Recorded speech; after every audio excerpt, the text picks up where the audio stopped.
Recording studio संपूर्ण नगर।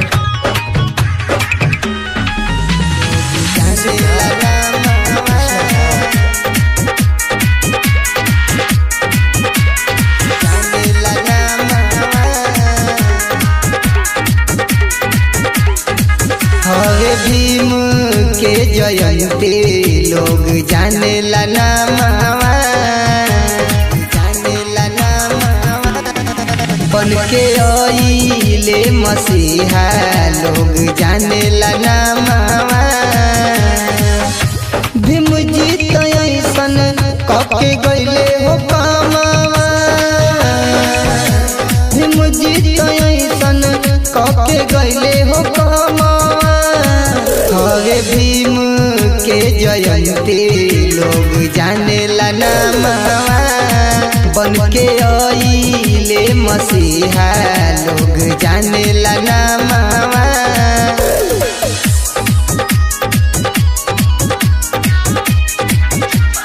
जाने ला नामवा,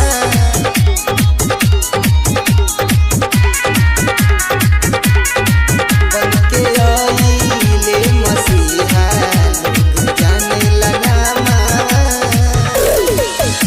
खुशी के दिन बाटे खुशी मनावलो, जय भीम के नारा भाई सभे लगावलो।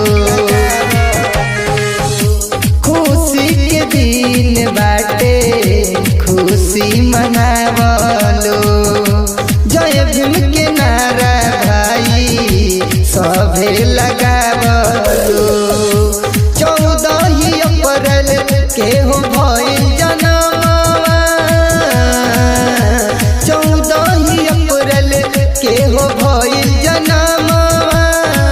हरे भीम के जयंती लोग जाने ला नामवा, बन के आइले मसीहा लोग जाने ला नामवा।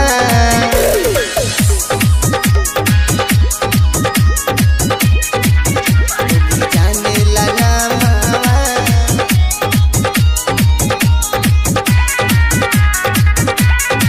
बन के आइले मसीहा लोग जाने ला नामवा।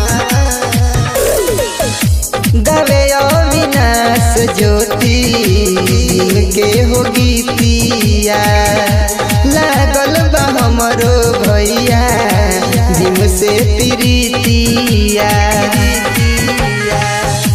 गावे अविनाश ज्योति भीम जी के गीतिया, लागल बा हमरो भैया भीम से प्रीतिया। कृष्णा यादव सुने नहीं के गाना, कृष्णा यादव सुने नहीं के गाना।